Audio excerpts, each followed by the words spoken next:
Top quality और consistent performance के लिए सिर्फ सिल्वर पंप्स। टॉप क्वालिटी और कंसिस्टेंट परफॉर्मेंस के लिए सिर्फ सिल्वर पंप्स, नाम याद रखना। छत्रपती शिवाजी महाराजांचा इतिहास हा भव्य दिव्य उत्तुंग इतिहास आहे आणि छत्रपती शिवाजीराजांनी 6 जून 1674 रायगडावरती राज्याभिषेक केला। रायगड हा पूर्वेकडचा जिब्राल्टर म्हटला जातो, किंबहुना रायगड हे राजधानीचं शहर, छत्रपती शिवाजीराजांची राजधानी म्हणजे रायगड।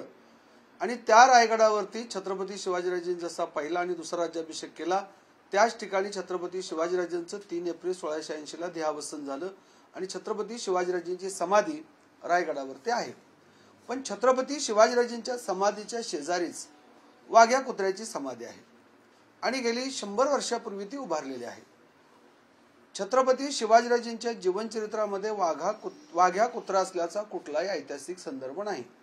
छत्रपती शिवाजी महाराजांच्या चरित्राची महत्त्वाची ऐतिहासिक संदर्भ साधनं म्हणजे जेदे शकावली, शिवभारत, राधा मधविला चंपू, परणाल पर्वतगराख्यान किंवा सभासदांनी लिहिलेले शिवचरित्र ही समकालीन ऐतिहासिक साधनं आहेत। त्या कोणत्याही ऐतिहासिक समकालीन साधनांमध्ये वाघ्या कुत्र्याची कथा नाही, वाघ्या कुत्र्याचा संदर्भ नाही। हा संदर्भ येतो कुठून? तर ही राम गणेश गडकरी यांच्या विकृत डोक्यातून आलेली कवी कल्पना आहे। तत्पूर्वी वाघ्या कुत्रा नव्हता। ज्या राम गणेश गडकरीनं छत्रपती संभाजीराजांची यथेच्छ राज्य संन्यासमध्ये बदनामी केलेली आहे, तिथून वाघ्या कुत्र्याच्या या कथेला सुरुवात झालेली आहे। म्हणजे अलीकडचे आहे, त्याला कोणता ऐतिहासिक संदर्भ नाही। शिवाजीराजांच्या समाधीच्या शेजारी राजघराण्यातील समाधी आहेत आणि त्या समाधीवरती वाघ्या कुत्र्याची समाधी असणं हे शिवचरित्रावरचा कलंक आहे। छत्रपती शिवाजीराजांचा आणि त्यांच्या राजपरिवाराचा अर्थातच आपल्या शिवस्वराज्याचा अपमान आहे, म्हणून ती समाधी काढली पाहिजे अशी अनेक वर्षापासूनची मागणी आहे। विशेषतः संभाजी ब्रिगेडने हा मुद्दा अनेक वर्षापासून लावून धरला होता आणि संभाजी ब्रिगेडने वेळोवेळी लोकशाही मार्गाने तो वाघ्या कुत्र्याचा पुतळा काढावा मागणी केली, शासनाने काढला नाही, पुरातत्व खात्याने काढला नाही, म्हणून संभाजी ब्रिगेडच्या कार्यकर्त्यांनी तो तोडला, नंतर तो पुन्हा बसवला। मी स्वतः माहितीच्या अधिकारामध्ये 5 डिसेंबर 2012 ला पुरातत्व विभागाला एक पत्र लिहिलं की वाघ्या कुत्र्याच्या समाधीचा किंवा वाघ्या कुत्र्याचा काय ऐतिहासिक संदर्भ ASI म्हणजे आर्किओलॉजिस्ट ऑफ इंडिया भारत सरकारच्या पुरातत्व विभागाकडे किंवा राज्य सरकारच्या पुरातत्व विभागाकडे आहे का? त्यांचं उत्तर आलं, कोणताही ऐतिहासिक पुरावा नाही। जर तुमच्याकडे ऐतिहासिक पुरावा नाही, अनैतिहासिक आहे, छत्रपती शिवाजीराजांचा इतिहास बदनाम करणारे तो पुतळा आहे, तर तो काढला पाहिजे। अनेक वर्षापासूनची मागणी। मला आनंद या गोष्टीचा आहे की छत्रपती शिवाजीराजांचे वंशज कोल्हापूर गादीचे विद्यमान युवराज माजी खासदार छत्रपती संभाजी महाराजांनी शासनाला पत्र दिलेलं आहे पुरातत्व विभागाला की तो पुतळा काढावा। त्यांनी देखील विस्ताराने सविस्तरपणे लिहिलेलं आहे की शासनाकडे किंवा पुरातत्व विभागाकडे याबाबत कोणताही ऐतिहासिक पुरावा नाही, त्यामुळे तात्काळ तो पुतळा हटवला पाहिजे आणि युवराज छत्रपती संभाजी महाराजांनी जी मागणी केली आहे ते रास्त आहे, योग्य आहे, संदर्भ साधनाला धरून आहे, त्यामुळे महाराजांनी जी मागणी केलेली आहे त्या मागणीला आमचा पाठिंबा आहे। तुम्ही असं म्हणालात की ही राम गणेश गडकरींची कथा आहे किंवा ते त्या विकृत डोक्यातून आलेला आहे, नक्की याची सुरुवात कुठं झाली? म्हणजे राम गणेश गडकरीच्या कोणत्या साहित्यामध्ये याचा पुरावा आढळतो किंवा मग ही समाधी जी आहेत नक्की कशा रूपाने उभारण्यात आली की ज्याची सुरुवात एखाद्या साहित्यामधून झाली? राज संन्यास नावाचं नाटक राम गणेश गडकरी यांनी लिहिलं आणि ते नाटक आहे, त्याला काही ऐतिहासिक संदर्भ नाही। त्या नाटकामध्ये संभाजी महाराजांची यथेच्छ बदनामी आहे। तो विषय या ठिकाणी नाही, विषयांतर होईल, त्याच्यावरती आपण परत कधीतरी बोलूया। पण त्या नाटकामध्ये म्हणजे सगळी कल्पना राम गणेश गडकरी हा व्यक्ती किती विकृत डोक्याचा हे त्या नाटकातून तुमच्या लक्षात येईल। आणि त्या नाटकात पहिल्यांदा ही कथा आलेली आहे। राम गणेश गडकरींनी या कुत्र्याला जन्म देणारा जन्मदाता म्हणजे राम गणेश गडकरी, जे आधुनिक नाटककार आहेत, त्यांच्या विकृत डोक्यातून आलेले आहे। त्याला समकालीन ऐतिहासिक पुरावा कोणत्याही स्वरूपाचा नाही आणि त्याच गडकरीच्या नाटकातून प्रभावित होऊन त्या ठिकाणी ती समाधी उभारलेली आहे की जी छत्रपती शिवाजीराजांचा इतिहास बदनाम करणारे आहे।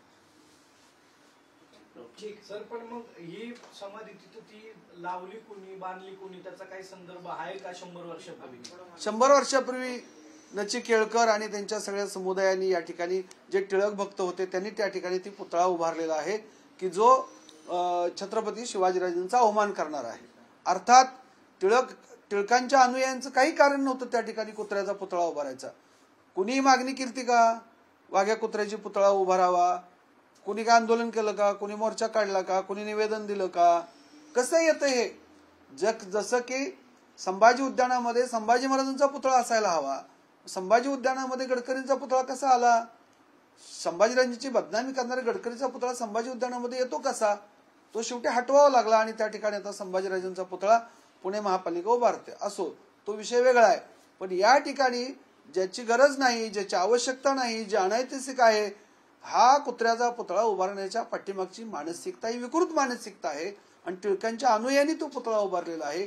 म्हणून शासनाची आणि आर्किओलॉजिकल सर्व्हे ऑफ इंडिया तथा भारतीय पुरातत्व विभागाची जबाबदारी आहे.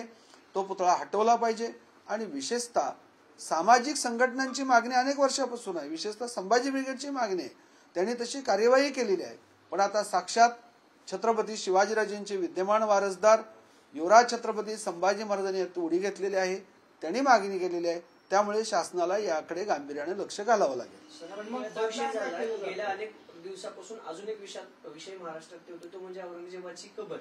काय वाटतं, नितेश राणेंनी जी भूमिका घेतली किंवा इतर लोक जी भूमिका घेत आहेत, औरंगजेबाची कबर महाराष्ट्रात असणं योग्य की अयोग्य, काय वाटतं इतिहासतज्ञ? हे पहा, औरंगजेब बादशाह क्रूर होता, निर्दयी होता, पातळयंत्री होता, धूर्त होता, कपटी होता, हे सर्व मान्य आहे. ज्या औरंगजेबाने त्याच्या वडिलाला शहाजनला कैदेत टाकलं, मोठा भाऊ दारा शुकोची हत्या केली, सरमद नावाचा सुफी संत होता त्याची हत्या केलेली आहे, तो कट्टरतावादी होता, धर्मांध होता, त्याने अनेक लोकांच्या हत्या केलेल्या आहेत, मंदिरं उद्ध्वस्त केलेली आहेत. संभाजीराजांना सुद्धा त्यानं हालहाल करून अत्यंत निर्दयपणे ठार मारलेला आहे. संभाजीराजेचे पुत्र शाहू महाराज पहिले, त्यांना देखील धर्मांतरासाठी त्यांनी दबाव टाकलेला होता. म्हणजे औरंगजेब बादशाह अत्यंत क्रूर निर्दयी होता आणि तो 27 वर्ष महाराष्ट्रामध्ये थांबला. छत्रपती शिवाजीराजांचं लोककल्याणकारी स्वराज्य निस्तनाभूत करण्यासाठी तो 27 वर्ष थांबला. पण इथं मराठ्यांनी, मराठा म्हणजे 18 पगड जाती 12 विरोधदार शिवरायांच्या मावळ्यांनी त्याला मातीत गाडलं.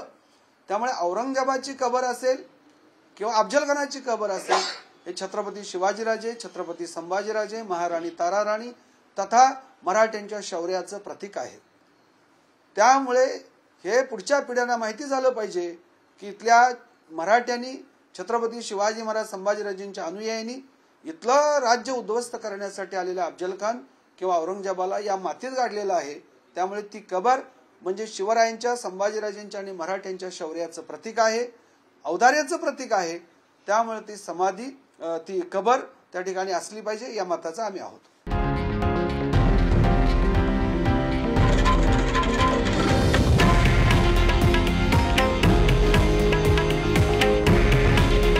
हे आहे देशातील नंबर 1 न्यूज नेटवर्क आणि आपण पाहत आहात TV9 मराठी.